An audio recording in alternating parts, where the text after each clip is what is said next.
Oh boy. Let's talk about Kevin Kelly's recent comments about New Japan Pro Wrestling. And before I get into my whole intro, let me just say as a disclaimer that this is not a bashing type of podcast towards Kevin Kelly. This is not a slander podcast towards Kevin Kelly. All I am going to do is provide counterpoints to some of the stuff that I don't agree with and some of the stuff that I can dig a little deeper into, because every single comment that I have read, every single thing that is put on the internet basically feels like say it with your whole chest. It has that type of feel where I knew that he was frustrated before, because sometimes that frustration will come out during commentary while he was with New Japan Pro Wrestling. And sometimes the frustration was justified and I didn't really think too much about it. There were times that he'll take jabs at certain wrestlers if they weren't that perfect wrestler that he might want. But to basically lay it all out and say it completely with his chest, right? It has a different feeling to it. So we're going to get into some of the stuff that he said, some of the stuff that he tweeted, and it's nonsense basically for some of it. Other stuff is right, but this isn't a podcast about if he's right or wrong. This is just a podcast episode giving counterpoints to some of the things that he was saying. So by no means is this a personal attack. It's not going to be a personal attack. It's going to be counterpoints based on some of the things that we know. And with that, ladies and gentlemen, welcome to a brand new episode of the Square Circle Podcast. I am your host, Marie Shadows, and today we're just discussing with counterpoints of Kevin Kelly's thoughts on New Japan Pro Wrestling, where it stands. And again, this is just a counterpoint podcast episode. In no way, shape, or form is this anything for personal attacks, because I personally don't know him, but I can comment on professional wrestling. I can comment on the professional wrestling viewpoints and give counterpoints to it. And this is what we're going to be doing. We're going to be looking and analyzing at some of the things that were said. And if you enjoy this episode, please make sure to go tell a friend, share it with them. I am trying to get my Spotify numbers up, and that is definitely a tell. I really appreciate Spotify. I really do. Spotify gives me the ability to connect with people all around the world, because not only do podcasts bring us together, but wonderful music also brings us together. And I am very happy and proud that I am listened to globally around the world. Without you, there won't be this podcast at all. And I thank you for that. So make sure to go tell a friend, share it. And then you could also follow the Square Circle Podcast on Spotify, which is amazing, amazing, amazing, amazing. And I can't do it without each and every one of you guys. So again, make sure to go share it with a friend. If you want to have your voice heard, you can leave me a voice message. There is always a link for you to click on to leave a voice message. But if you do not want to leave a voice message, you can find me on social media at Marie_Shadows over on Twitter, or email me squaredcirclepodcast@outlook.com, and I'll go through the comments or anything like that. So without further ado, let's jump right into some of these comments. Not every comment will be verbatim, but you can definitely just go on Twitter, go to the search bar and look up like all the threads, all the conversations, and you guys will know what I'm talking about. So I have some written down, and basically we're just going to go through them. Let's start with that. It was said wrestling prime is age 35. So once a wrestler reached 35 years old, that's basically prime, right? Which is true. You know, sometimes it doesn't click until 35, and we've had wrestlers who exceeded that and are still wrestling well into their 40s and 50s, and a little bit slowing down when they get to 60. However, it does seem like, you know, this is a young man's sport. And while that is true, not every young wrestler manages to stay fully. And it seems like 7 years is the cutoff point for some. And they go on their merry way to either take a vacation or they come back like, 7 years later and try again. But I don't think wrestling really has an age. The only reason why back in the day we put an age on it is because we didn't know how to take care of ourselves. And when I say we, I mean the wrestlers. The wrestlers didn't know how to take care of themselves like how we know today. And that's why we are currently seeing wrestlers still wrestling today, even though they are older. But I honestly do not think that we should put an age on wrestling per se, because depending on how you take care of your body, depending on if you had major injuries or not major injuries, you can still go if you can. Now, there is a thing where Tanahashi is getting up there in age and he could barely move the same way that he used to. And with Naito and everyone else as well, because their bodies are so damaged. And Kevin makes it a point that, we shouldn't have to rely on the older guys, and that bringing in other Japanese wrestlers wouldn't help New Japan Pro Wrestling now, and definitely make it seem like, no old guys should be there at all. It should be all the younger guys and promote from within. And I totally get all that. I really, really do. However, with the way that it's worded, whether that is someone that just paraphrased it or transcribe it, really makes it seem as if it's a dire situation, as if New Japan is going to fall behind.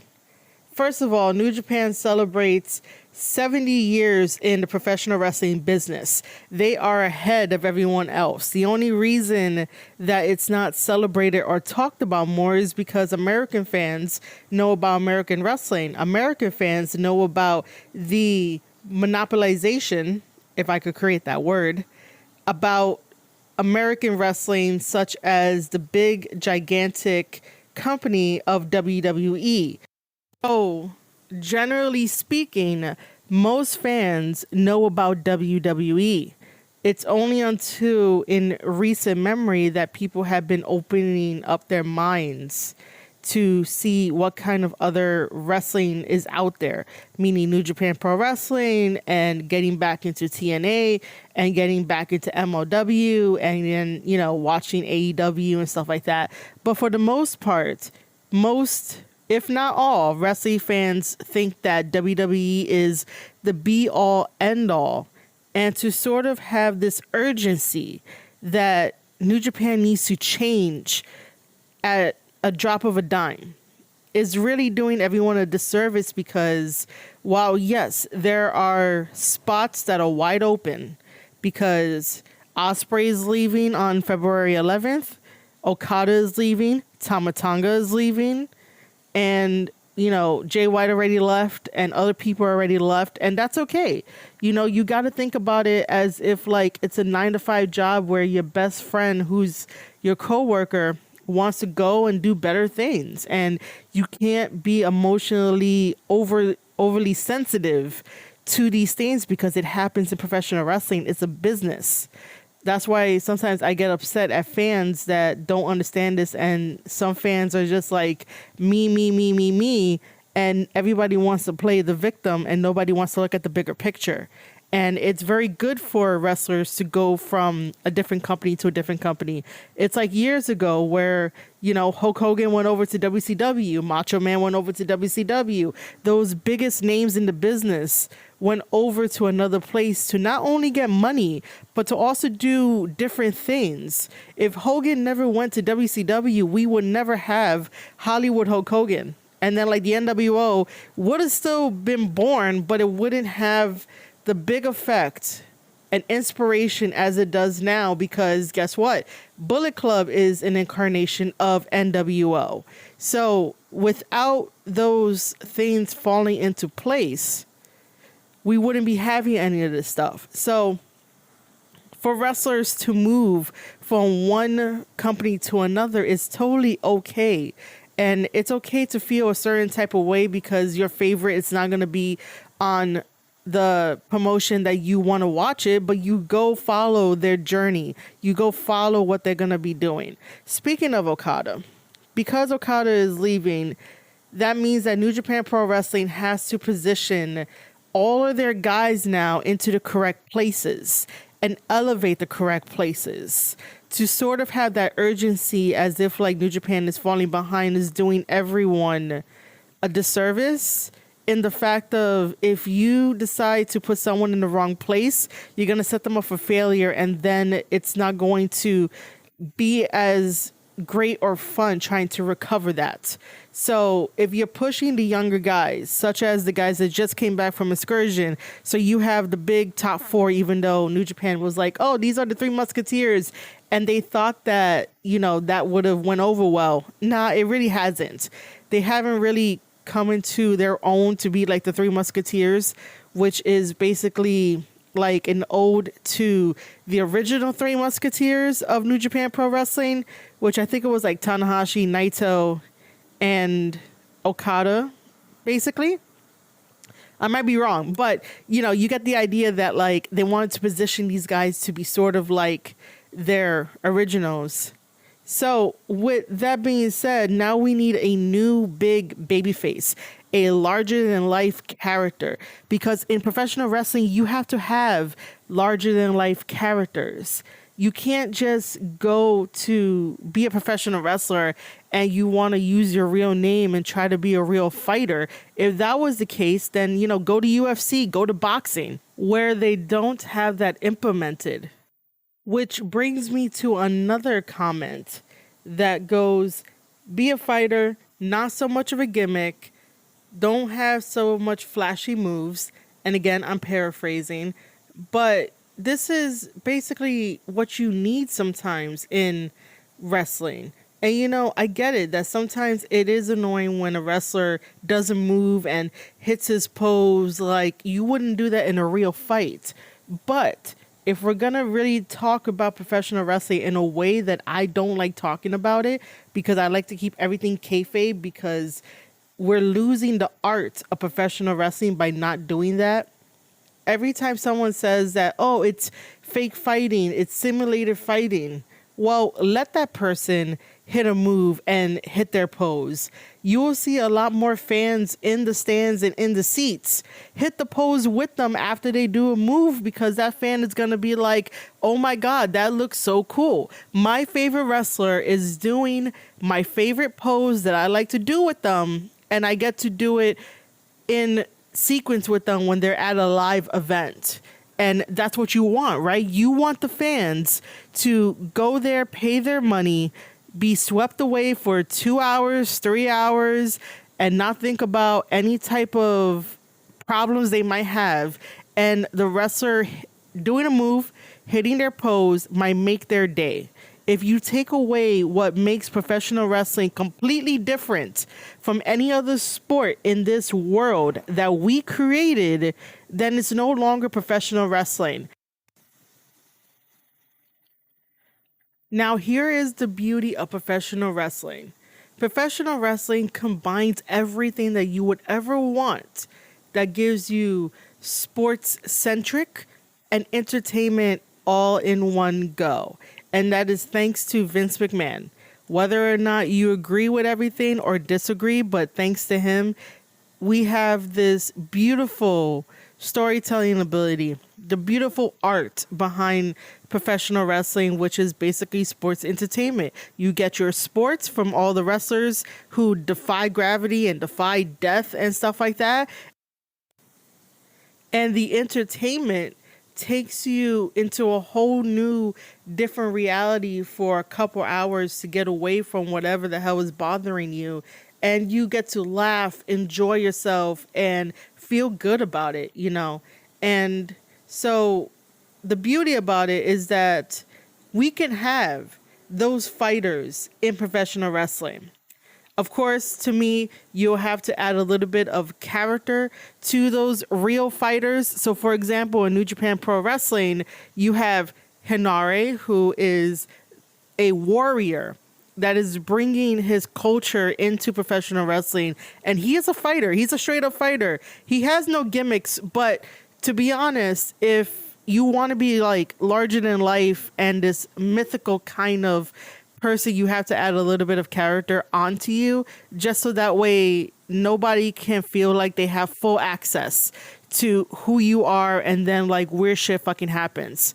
So, you know, as Henare is playing himself and bringing his culture into professional wrestling, it does wonders for him, because that is the type of story he wants to go with. And he definitely wants to bring you along for the ride and show you that there are other cultures out there other than what you may know already, and get a different taste and a vibe for what he could bring to the table. And he's a fucking badass that will kick your ass. The same thing with Gabriel Kidd, and him being this unhinged wrestler that will throw furniture, that will get really upset, that will basically try to fucking kill you, and doesn't have any morals to what he does. But he still wrestles when he gets you into the ring, even though you see him throwing tables and chairs and trying, you know, to kill his opponent, even though it could hurt a fan. But those two guys are what Kevin Kelly is talking about, to have that kind of fight feel. And there is probably others, but to try and take away the flashiness of almost all the foreigners that come into New Japan Pro Wrestling is going to not be as effective as you think it might be. Like, this isn't back in the 80s or back in the late 70s where wrestlers were basically fighters. They really didn't do anything flashy, and if they did do something flashy, it'll be like a drop kick, a cartwheel.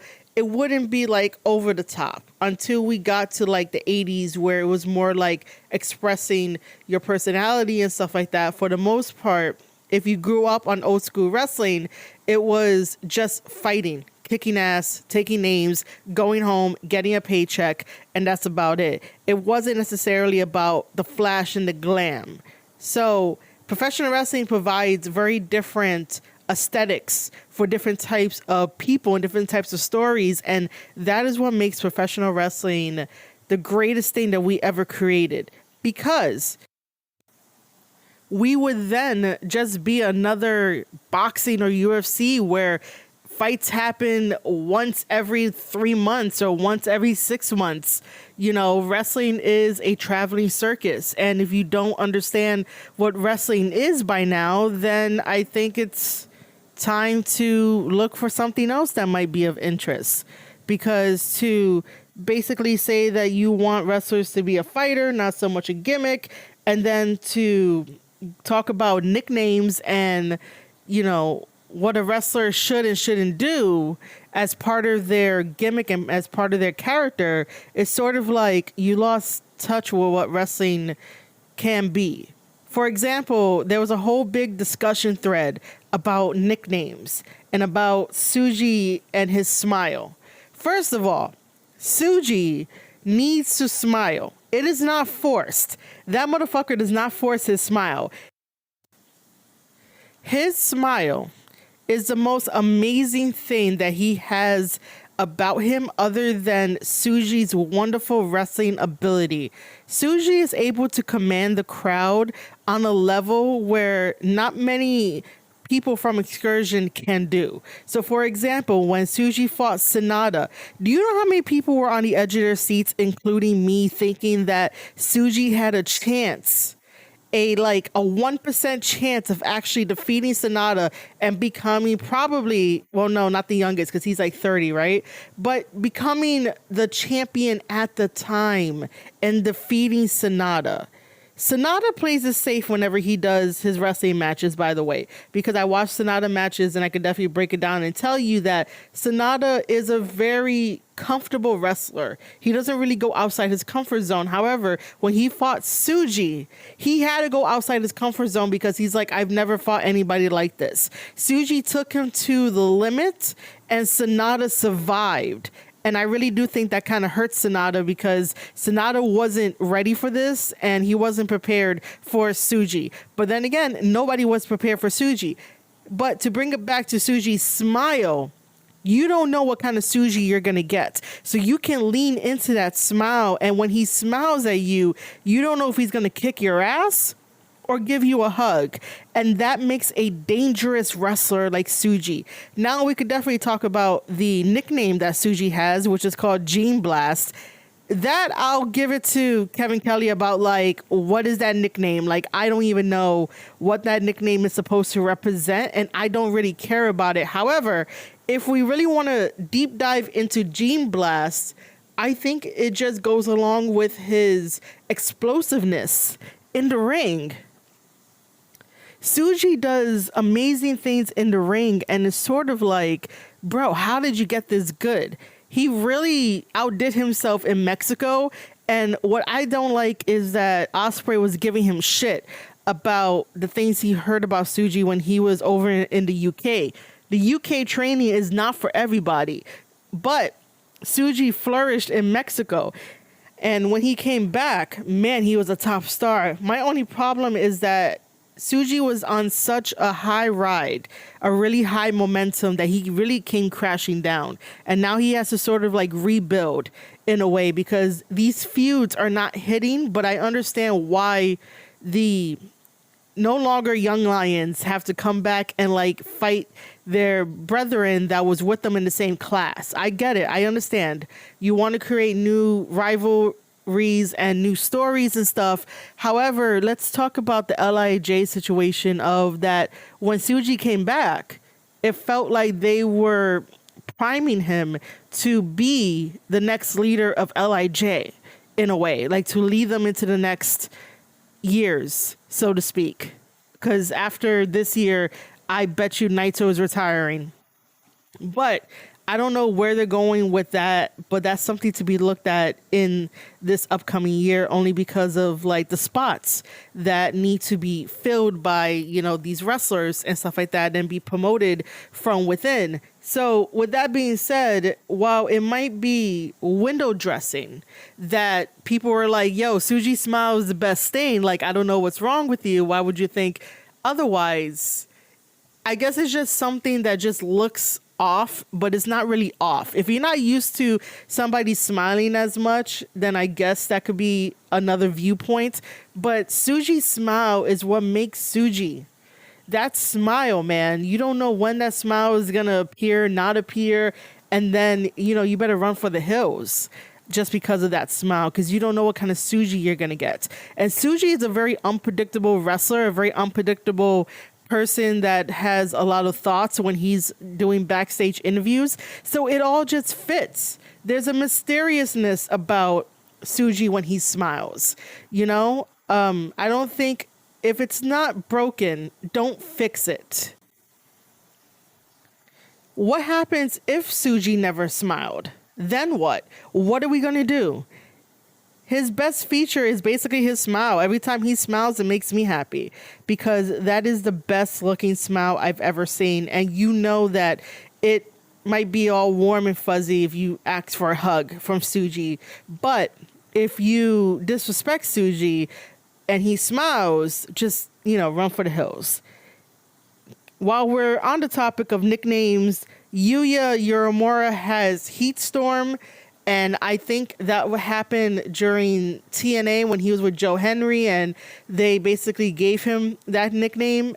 He is very explosive as well. You know, he has a wonderful arm drag, which, by the way, arm drags can tell a damn good story in professional wrestling. Just look up any kind of Ricky the Dragon Steamboat matches, and perfection arm drags, they tell a story. And then also headlock takeovers tell a story if you watch some Ricky the Dragon Steamboat matches, which I would love to talk about one day. Anyway, Ren Narita has a weird nickname, but he joined House of Torture and is sold out, a play on words for sold out. And I'm just like, why? But I'll just leave it as is, because it's House of Torture. And we will be talking about House of Torture because there is just some thoughts I have about it. And, there's other nicknames too that we could go through, but nicknames are there to sort of help the character along, help the wrestler along, and help fans to remember the wrestler if they cannot remember their name or just something, and you have a nickname and you're like, oh, that wrestler, and you basically say the nickname. How many times have we called a wrestler by their nickname and not by their actual wrestling name? And it's just okay. But I do understand that nicknames are supposed to go with the wrestler, the motivation, the story, the character. I understand that. But we also have to remember that Japan is also the same country that, like, if you translate something, it's going to sound weird in English. The same way that, like, if you were to ask a Puerto Rican or a Dominican to tell you a joke or to explain a joke to you that you heard in Spanish, they're going to be like, oh, well, it's not that funny if I translate it to English because it sort of misses the mark. It's similar to Japanese that, like, if people find something funny in Japanese, it's funny because of the language that they are familiar with. And then if they tell you the English side to it, it sort of loses that punch. And I think that sometimes this is what happens when it comes to nicknames. Like, the only ones that make sense are like the Ace, Rainmaker, stuff like that. I don't know about like Blue Justice and whatnot, but, for the most part, like, these nicknames are basically Japanese anime kind of base. So, we really can't get upset at the nicknames. Switching from nicknames to Master Wato, there will be no Master Wato slander at all. Master Wato has come into his own, even though there's still a lot more time for him to tweak his character. And yes, New Japan Pro Wrestling gave him the gimmick, the character of Master Wato, which translates to Master Water. And Master Wato is only 26 years old. So he has a lot of time to develop and lean into the Master Wato gimmick. And I remember always on commentary, Kevin Kelly would be very frustrated with him. And there was a time where Master Wato was learning from Blue Justice, Nagata, and was learning from Tanahashi and learning from Makabe and learning from the older wrestlers. And you can see it in his wrestling ability that it was starting to affect them only because of all the doubt and different types of philosophies that he's getting taught. And so Master Wato couldn't develop who Master Wato is. And the moment that he broke away from that mentorship, he definitely came into his own when Desperado was like, why am I wasting my time with you? Give or take how you took it at that time.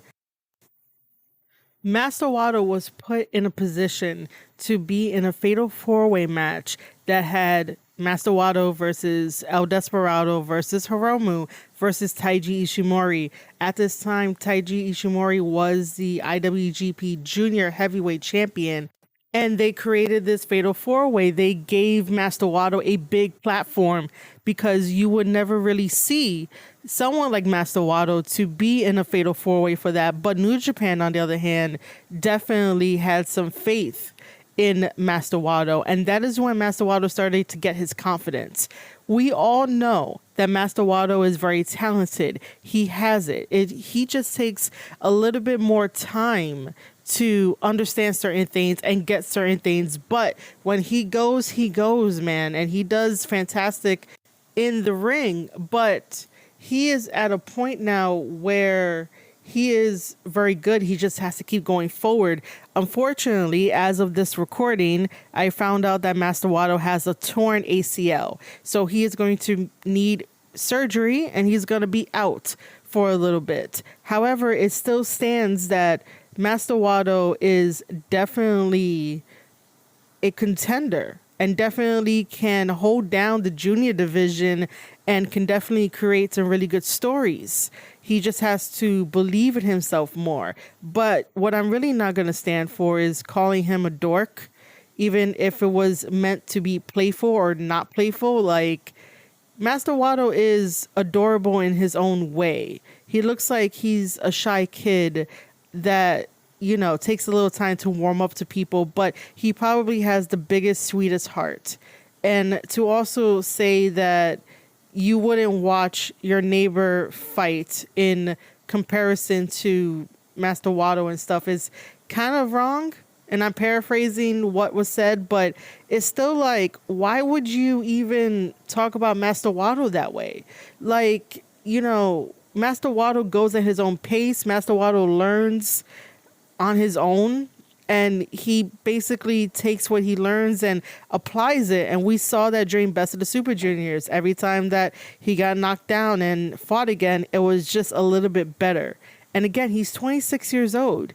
He got time. Now, if he was like a little bit older, I could probably understand, but, no Master Wado slander at all. Master Wado got it.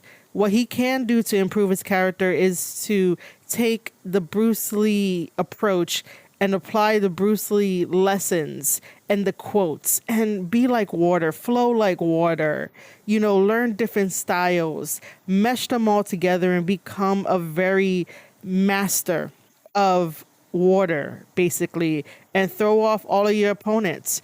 Each opponent will have a different type of match, so to speak, because he's not going to have the same moves in every match. Like, he really shouldn't if he's going to be Master Wado. If he's fighting someone like a rival, then switch it up.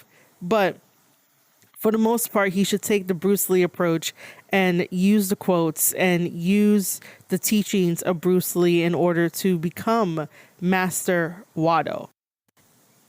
And the very last thing that I want to say about the Master Wado topic is Kevin said that there is no money in Master Wado. Well, I beg to differ. If anyone has ever watched Hikuleo's vlogs, at least the previews, because I would love to be part of Hikuleo's Patreon to watch the vlogs. But as per Hikuleo's previews, whenever Mr. Wado is in the camera shot, whenever Master Wado is hanging out with Hikuleo, Hikuleo does tell Master Wado that his fan base really get excited and they get happy when they see Master Wado, and that Master Wado is famous with Hikuleo's fan base. So there is money in Master Wado. There is something that Master Wado can connect with the fans with, and that's his own adorable way of doing something that's bigger than him when he's probably a shy kid, because he gets super smiley and happy whenever Hikuleo is like, yeah, my fans love seeing you there and they always ask about you. And if fans are always asking about a particular wrestler, they're over. They made it. They want to know if he's good, what he's up to. Can we see him as a cameo on your vlog? Like, that's a very good thing. That's a very good interaction to have, and to want someone on someone else's vlog and they can see what they do because they're very interested in Master Wado. So I do say that Master Wado, there is money in him. There's just a way that you have to market him in order for him to be successful. And I have ideas that can definitely work for Master Wado, but he has to obviously implement it and go forward. Let's go over some of these interview comments. The one I want to go over is the big names may look at this and consider leaving as well.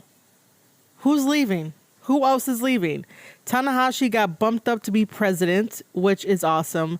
Okada wants to go and explore different avenues because he's hungry again, and he just doesn't want to stay in New Japan because it's not going to go anywhere. He did everything he needed to do in Japan.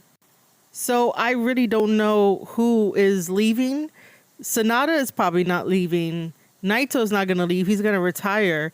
Shingo could if he wanted to, but I don't really see that happening. I don't know who are these big names that would look at this and consider leaving. If that was the case, they would have left a long time ago, because Nakamura is a success story over there. Asuka, Io, Kairi are success stories over there. Finn Balor is a success story. And AJ Styles is a success story over there. Taka Michinoku, he's also a success story too. He's a legend. He came back over to New Japan and stuff. So I don't know who these big names are would consider looking at this and leaving. sometimes people will leave for better money because we need money to survive. But if most of the Japanese wrestlers are content, they're going to stay in Japan and they're going to work Japan because they're not used to leaving outside the nest and exploring other options. So you have to take this and look at it as like what their personality is like, because us Americans, we are rowdy. So I don't know if some of them will mesh with us or not. The other thing too is that the Japanese yen is very weak and is likely a big reason Okada is leaving. I highly doubt that. Okada was just like, I'm done. There's nothing new for me here. Money isn't really an issue when it comes to Japan and Japanese people and their culture. Japanese people know how to survive with the money that they are given on a monthly basis. And by the way, Japan just had an earthquake and like a tsunami, and they are having relief funds being transported to these places to help rebuild. So, that could be a reason why the Japanese yen is very low. And Okada is leaving because he wants to find new opportunities. And then also, Kevin also did say in a tweet that he gets paid more by AEW 3 times more than what he got paid in New Japan. Well, yeah, because exchange rate and basically America has the money and you're back on American soil. And of course, it's going to be a lot more money than what Japan can give you at this very time. Japan is still recovering from COVID. Most of us have probably already not fully recovered, but like getting there. But Japan definitely did a huge lockdown and they're recovering from what happened. The next quote is, doesn't think there are any Japanese wrestlers New Japan Pro Wrestling can bring in to make a difference, even Nakajima, promote from within. I do agree that they have to promote from within, but again, because Tanahashi is president, I don't think he is going to look outward to get other Japanese wrestlers from other places to fill the now vacant spots that New Japan Pro Wrestling has to fill. The next couple of quotes are going to be read one right after the other because this is a lot to sort of talk about. Says the last guy, meaning Obari, you can say his name, says the last guy in quotes, which is Obari, was the reason there were 4 G1 blocks, including one with just young guys. G1, in quotes, doesn't need a catchphrase like born in the ring. G1 should cut down, remove Kenta, in quotes, he doesn't have it anymore, Goto Yoshihashi. Hiromu, we'll wait for the next one.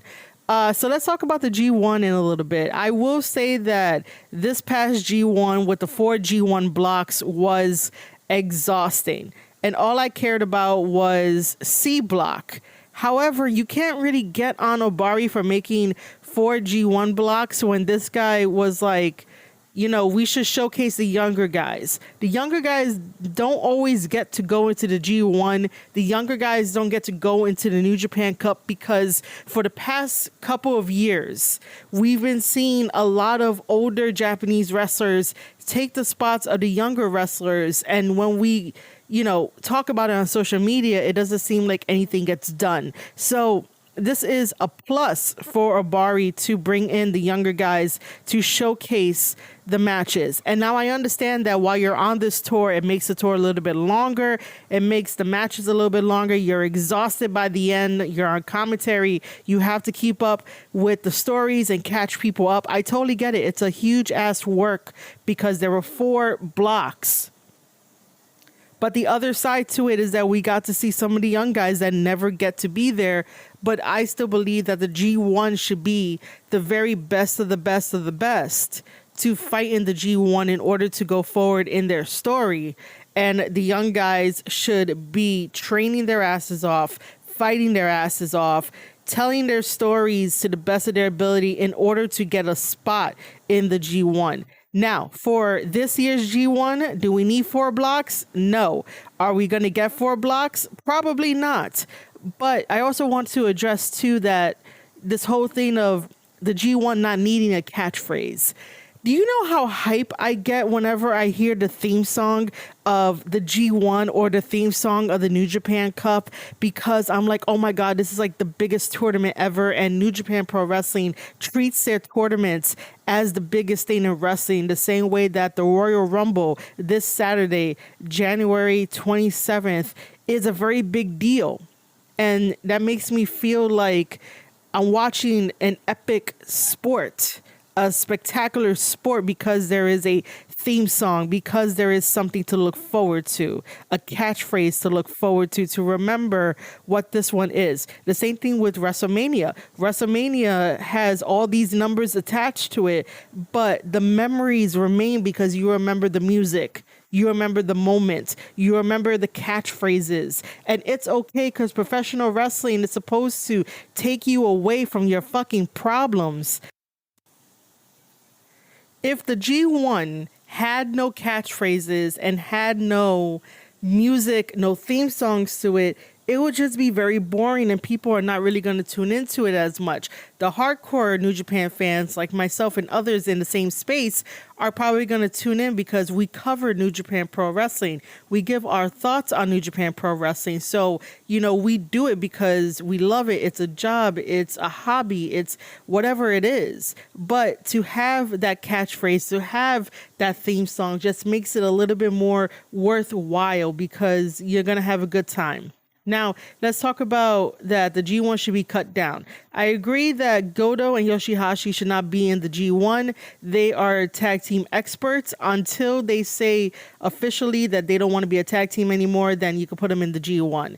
But to remove Kenta, Kenta is the wild card of New Japan Pro Wrestling. You don't know what you're going to get with Kenta. But to say that he doesn't have it anymore, no one has approached him with a very good story in a long time. He forced Tanahashi to have a hardcore match with him, and Tanahashi didn't want to do it. And when Kenta was climbing the ladder, Red Shoes did not want to hold the ladder to make sure that Kenta is safe. So as Kenta drops from the ladder and misses and ends up hurting himself pretty badly, he's in pretty bad shape, or at least like not fully there. But to just say that he doesn't have it anymore is very untrue. I do think that after the hardcore match, that messed him up. But again, if nobody goes up to Kenta and be like, hey, what do you think about, this idea that I have? Do you want to do it? Then we'll see the real Kenta come back. And the real Kenta does show up when it is needed. He's not always going to be the serious Kenta walking around. Lately, he's been a lot more jokey comedian type, especially when he was doing that whole romantic love story with Yoshihashi's staff, and I thought that was hilarious, and this guy is a romantic, and that showed a different side of Kenta. You can't always have like a serious wrestler be a serious person because then it's going to get stale and no one's really going to care about it. There has to be different types of personalities that come out while your serious side is waiting to be unleashed. And that is Kenta. If you don't understand Kenta by now, then it's like, do you understand wrestling in general? And that's just like a general statement for like everybody to hear me say. But to say that Kenta doesn't have it anymore is false. The next one is Hiromu should be moved up into heavyweight. Don't listen to the dinosaurs saying otherwise. Same with El Desperado.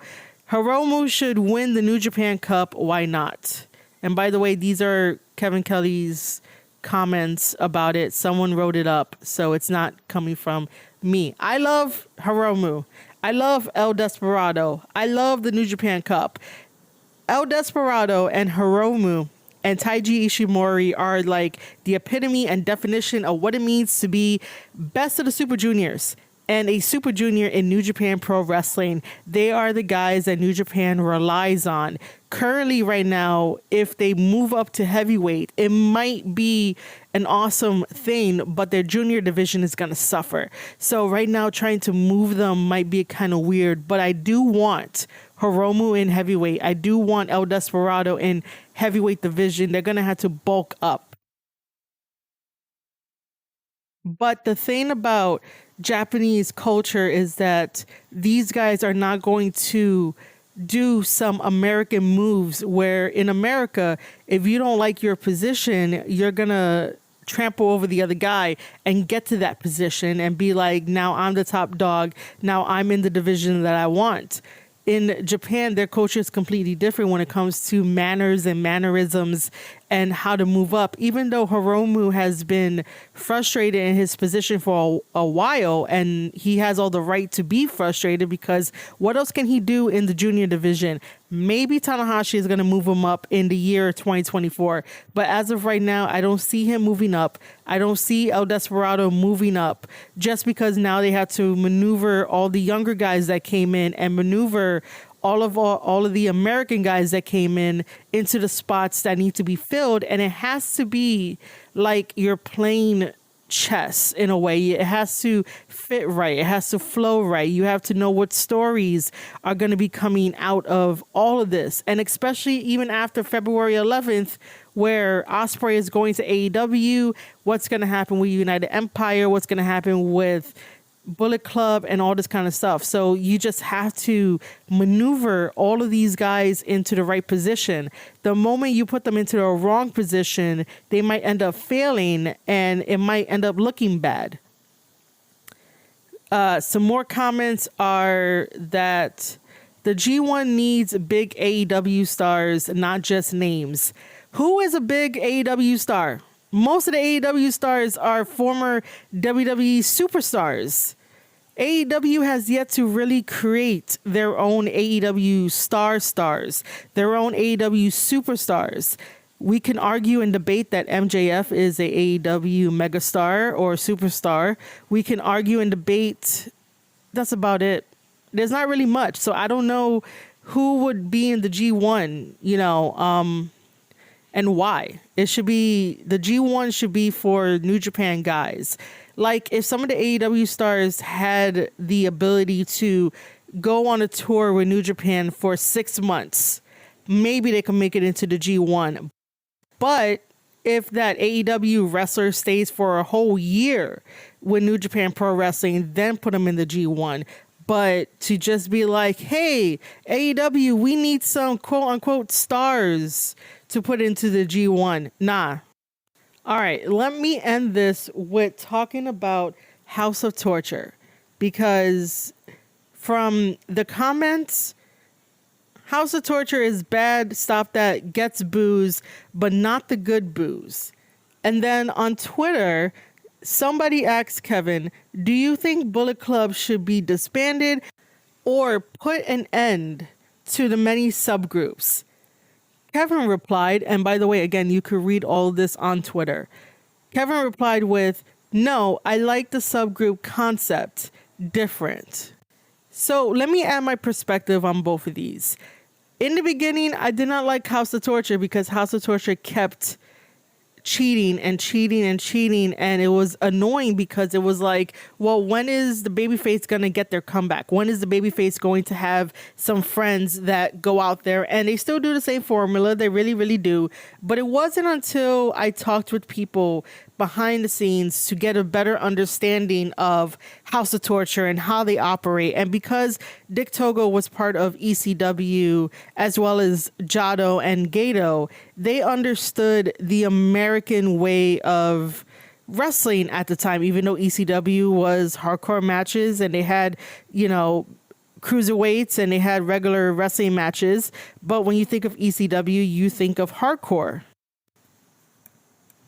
And so all three of them, Dick Togo, Jado, and Gato, learned from the best. They learned from Paul Heyman, and they took what they learned and they went back to New Japan Pro Wrestling and they started to implement the way that things happen, the way that people cheat in matches. And now I will say that most of the time, like 9 out of 10, House of Torture matches are way overproduced. And you might have that one match where you might feel different about because it might change your mood and you might go along with the roller coaster of emotions and forget about really trying to analyze the match.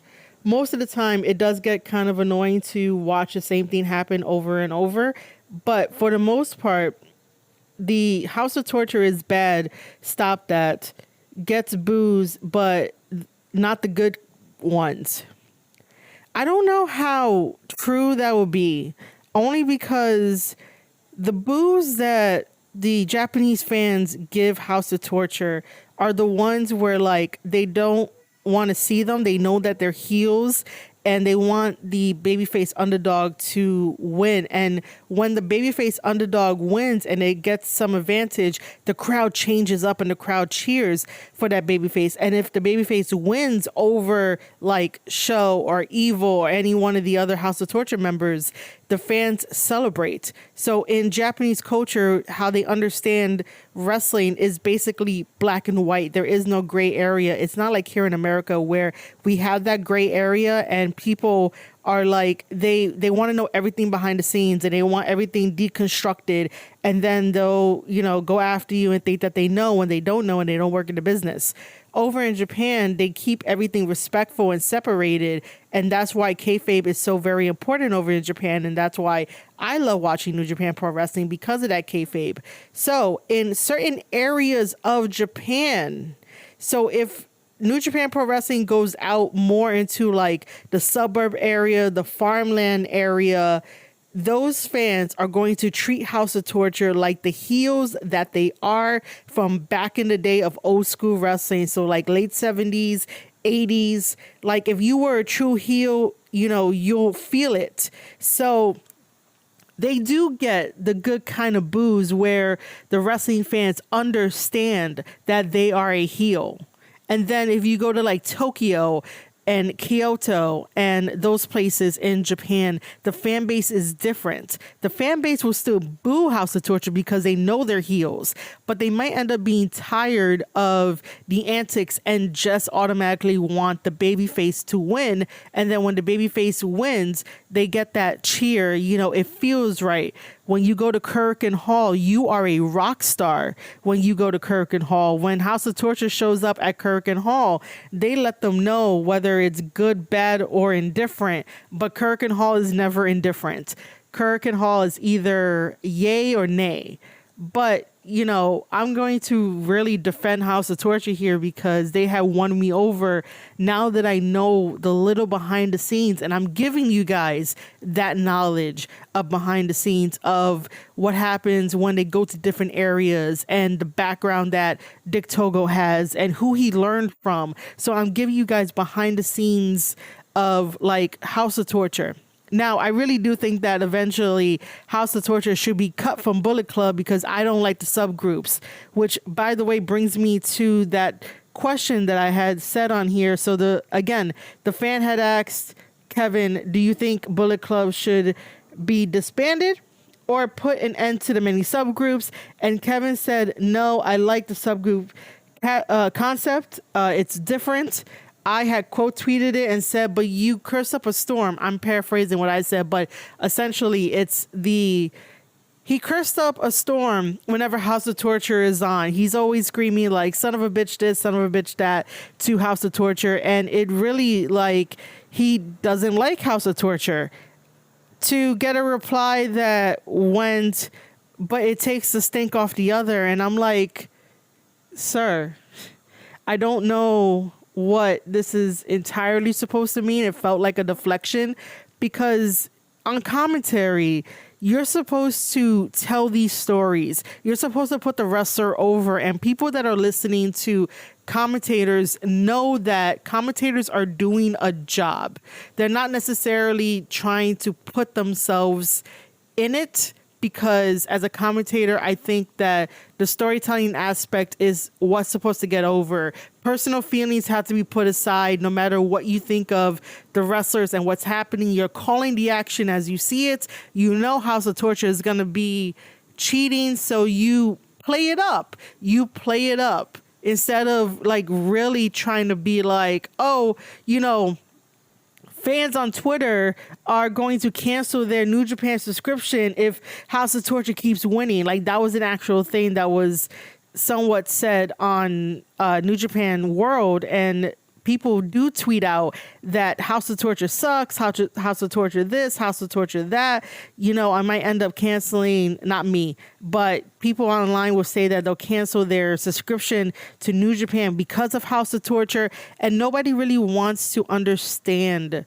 what House of Torture does. While House of Torture is very, very annoying, and they can get annoying, they do things in a way where it gets that reaction from you. And we know in the wrestling business that if it gets that reaction from you, they are doing their job.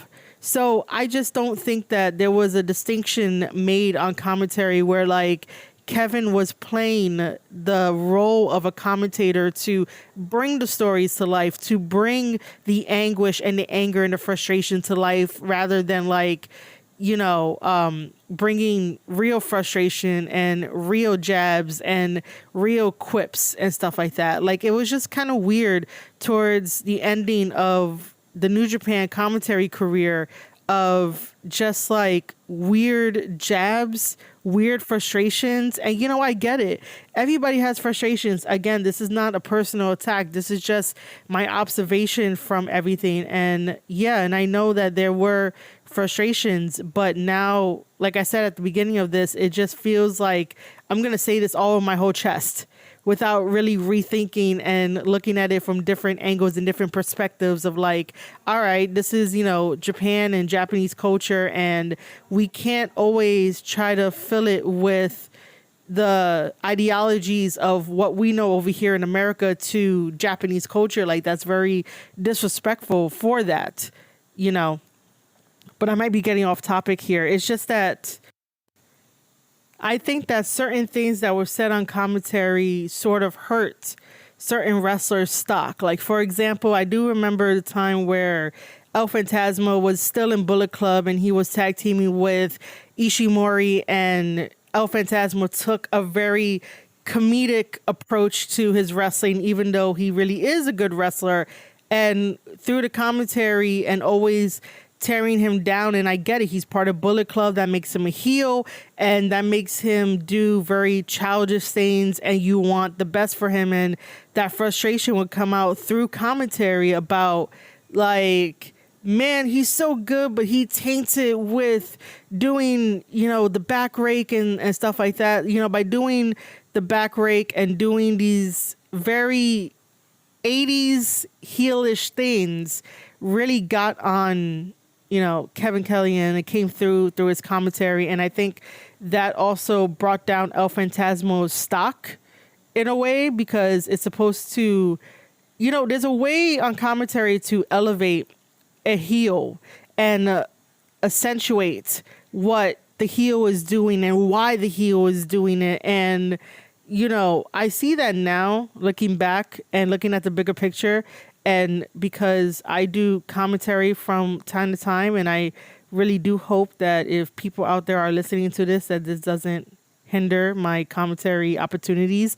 But to put things into perspective of like, if you're playing the heel and you are doing back rakes and you are doing babyish, kiddyish things, and, there's a reason for that.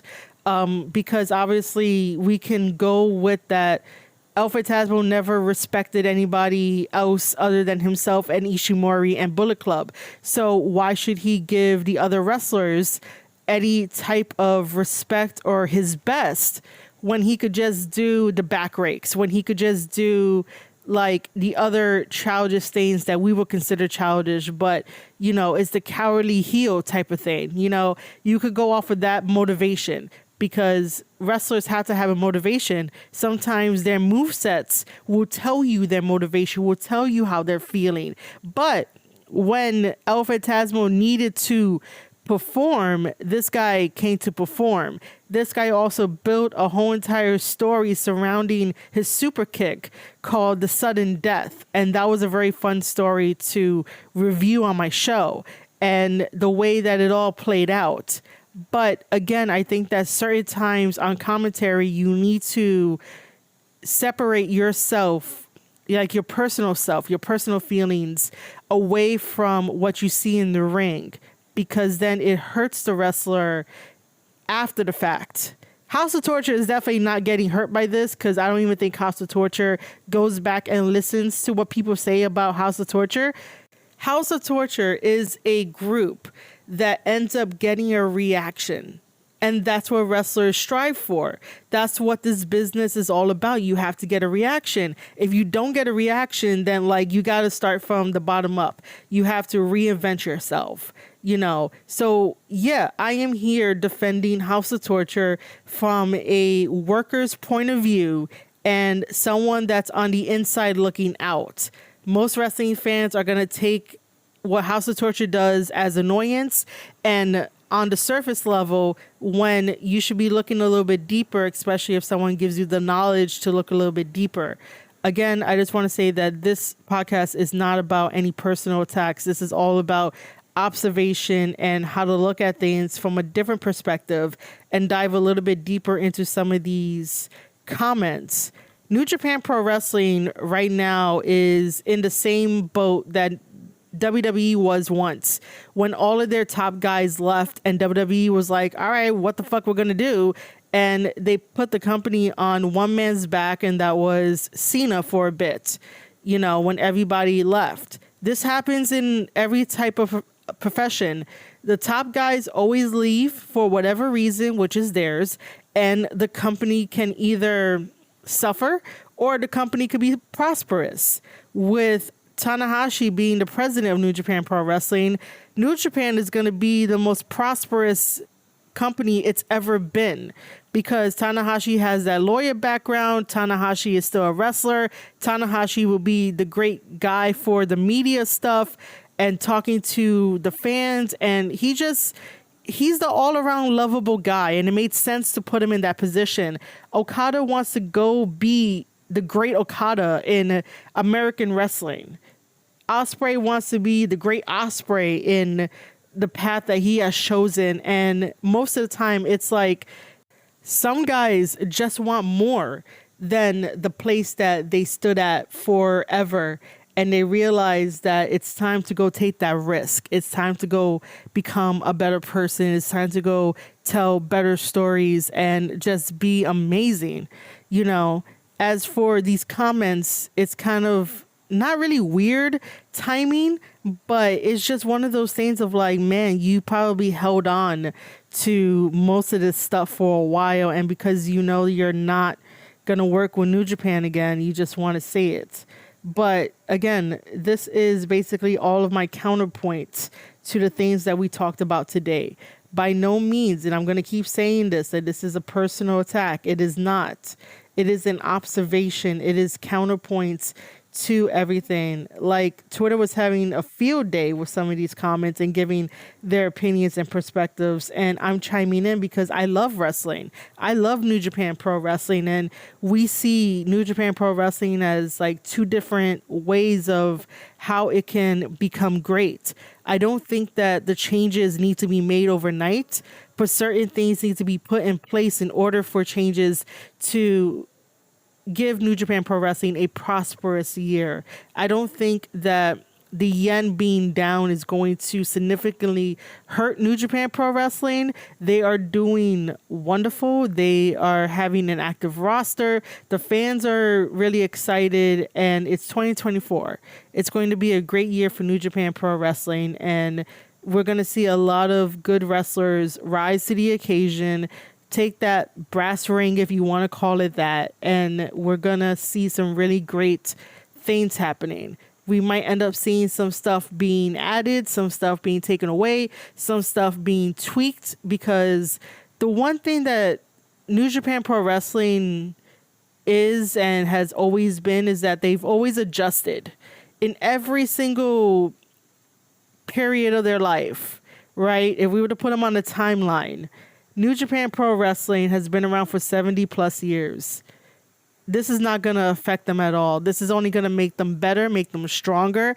And I'm here for the ride of New Japan Pro Wrestling being the best that it has ever been, ever. The most prosperous, having the best roster, and building from within. And Tanahashi is the kind of guy that looks like and seems like he wants to build from within. You know, he knows about character. He knows about all of that kind of stuff. I think that he is going to be building from within and is going to be sweet. And we're all going to go along for the ride. And I'm going to be here every step of the way to talk about New Japan Pro Wrestling, review New Japan Pro Wrestling, and interview more guys from New Japan Pro Wrestling. So that's going to be it from me. Those are all of my thoughts. Again, the last disclaimer that I will say is that this is all observation. This is all counterpoints. There is nothing personal about this podcast episode. I just wanted to give my 2 cents on these comments because New Japan is doing great. New Japan is going to succeed. This does not hurt New Japan significantly. This is only an obstacle that New Japan Pro Wrestling can get over.